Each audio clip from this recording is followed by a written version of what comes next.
Perfect.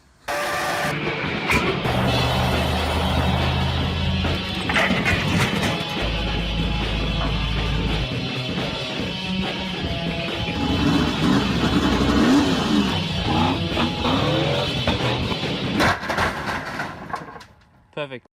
Alright, so we pick up the Supra story where we left off after the trip down to Victoria, and as you can see the car still looks great, but it was time for a Supra cruise. So I went and met up with a bunch of other members of the Queensland Supra Club, and we went for a bit of a cruise from down near Logan up north towards Brisbane City, through Brisbane City, and then out towards the west over one of the mountains, like Mount Nebo, Mount Glorious, one of the two, maybe both.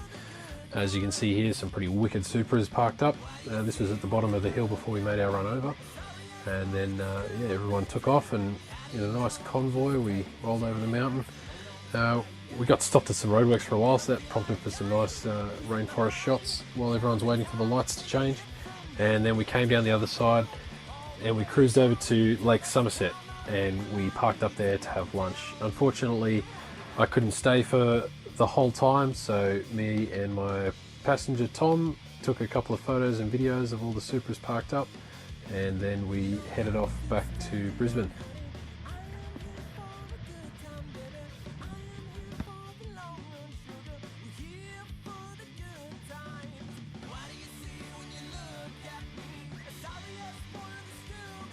After that, I just started to enjoy the Supra. Just took it for drives with friends and got some food and just, yeah, used it as a weekender. It was a great car. I really enjoyed it, and yeah, can't really complain. Just started doing some more mods after that, really. Oh, I found a bunch of oil in the ECU plug because of the leaking rocker cover gaskets, and did little bits of service on it as well. Alright, so I'm sure that anyone who owns a Series 1 Supra or has seen the inside of a Series 1 Supra will be aware of the quality of the dashboard. So I know you can see in the light there the colour change. So this darker stuff is actually like a rubberized coating that they spray on the dash. And I actually think it looks really good when it's brand new, but when it's old like this, it starts getting scratched and destroyed. And you can see I can easily put marks on it when it's warm. Anyway, it looks terrible, and I've never seen anyone who can get this coating back onto these parts. So a lot of people paint them, or get carbon fiber ones or whatever, but I really like the factory finish. And there's some guys in America that worked out you could get steel wool and like nail polish remover to get this rubber stuff off and get it back to plastic, and then you spray it with some clear plastic primer, but it's made by a certain company and it's like a scratch resistant finish. So here in Australia we don't actually sell, or we can't buy the stuff that they use in America. We used to be able to, but not anymore. I went to Super Cheap and bought just a tin of whatever they had and tried to use it, but it gives the right finish, but it's really easy to scratch, so I don't really like it. But I found that if you just attack this with steel wool and go gently and make everything in the same direction so it looks symmetrical, or like it's even, it actually turned out pretty good. You just have to be aware that it will mark easily, and it does get affected by the oil on your skin. So you wouldn't rest your hand like on top of all this stuff, because you get oily fingerprints on it once it's done.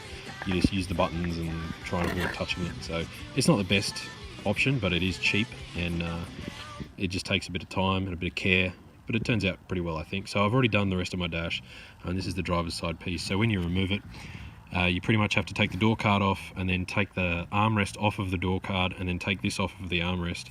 And that piece there with all those step outs, the like teed off piece, the one that goes straight up from my finger, is very fragile, at least on mine. And it looks like it's just sort of, I guess, plastic welded into place, or when they're molded they're in that position. And I don't think that it would take much energy to break that off, so be very careful not to break that off of your good Supra part when you're cleaning it up.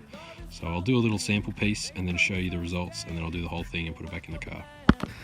Alright, so I've been at this bit just here for about 5 or 10 minutes, and the lighter stuff is the finish sort of colour that you're aiming for, and then the darker stuff is the goo bit. So you can see that the goo goes pretty much all the way around still. So you want to just take it down to that, and then you can see that it leaves like scratches in there. So you can probably hit this with like really fine sandpaper once you get all the goo out, because this just gums up, you know, your steel wool and your sandpaper really quickly, but it does leave a decent textured finish. It's like brushed steel, I guess you'd see it as, but on plastic. So I'm sure you could get it really smooth with, you know, like 2000 grit sandpaper, but I'm happy with this finish for now. So just got to get all this goo off from around it, and you can see all the dust that gets left behind by the steel wool, and it gets everywhere, like it's all over my pants and everything. So it's a very messy job, and you have to go through quite a bit of steel wool, but the finished product is well worth it. So I'll keep going and then show you what it looks like when it's done.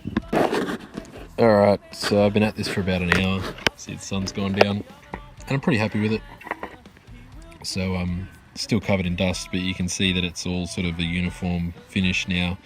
There's no more gross gooey bits. For some reason it's darker down here, and I don't know why. I don't think it's the coating, it doesn't seem to want to come off. But yeah, I just don't have enough patience to do inside these and get all that out. I'm happy with how it is now. I'll just dust it off and that'll be the end of it. So yeah, it took about an hour, and I used, those used to be a lot bigger, but most of it ended up on me. So it's a very messy job to get a small result, but I think it's worth it. So there's probably better ways to do it. This is the way I did it, and I remembered the name of the clear coat stuff. It's called Valspar plastic primer. So for any Americans watching, you can use that once you've cleaned it off, if you like. So when you go to reattach it, again, be really careful, because this is the bit that feels very fragile. So there's 2 screws here, and then 1, 2, 3, 4 there that hold this plastic part onto the part we dealt with, and then the part we dealt with onto the armrest. So once you get that, you can pick it up and put it on the other side, and it fits on the door card just like that.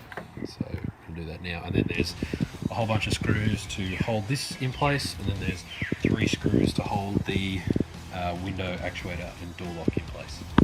Alright, so once you put the 5 million screws back in on the back, you can see it's all back together. And when I was assembling it, I needed to put a bit of force on the outside, so all those dark spots on there are the oily fingerprints I was talking about.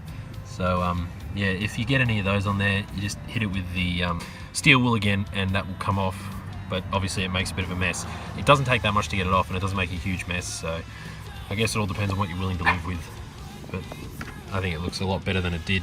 I would have liked to have cleaned in here, but I've just run out of time in daylight, so maybe it'll get done next time. So the main reason I actually had the door card off, the awesome door card that someone's just cut all the plastic off of, which is nice, was because my window, when it went all the way to the top, it was out too far and would catch on this lip and wouldn't go underneath the security lip when you close the door. So I was trying to figure out if I could, you know, stack a washer underneath the underside of this to like drop that side of the window down or something, but it turns out that this thing here is actually an adjuster. So if you undo that and take it off and you get rid of that thing, you'll figure it out. You just have to have this silver bit as close to this side of it as you can, and then it comes off. You can twist this in and out, and what it does is it adjusts the depth of the bottom of the window. So you can see if that's the window there and you adjusted it closer in towards the driver, it pitches the top of the window out. Likewise, if you adjusted it further away, it pitches the top of the window in. So when you pitch the top of the window in, it comes under here a little bit easier, but when you pitch it out, it makes it taller and it hits. So that's the entire adjustment on the window apparently is there. I'm sure you could do other stuff and stack washers and all that crap, but that's the actual adjustment. So for future reference, it seemed to have fixed my problem, but mine also seems prevalent when you're on like uneven ground and the body twists. So I'm gonna have to drive it around for a little while and see if the adjustment I made works. If it doesn't, I'll have to come back and do it again. But yeah, that was the whole reason I had the door card off. Alright, here's the finished product. So I just knocked out those last couple of splotches.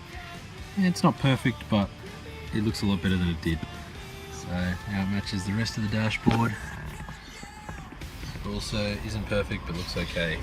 These 2 pieces were sprayed with different sorts of plastic primer. So this was like out of a spray gun, and it came up all blotchy and gross.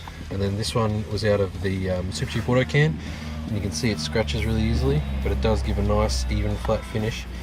However, you have to be really thorough with your sandpapering and get it really fine, because it shows every single little line unless you do lots and lots and lots of coats. So yeah, and managed to get my windows adjusted too, which is nice.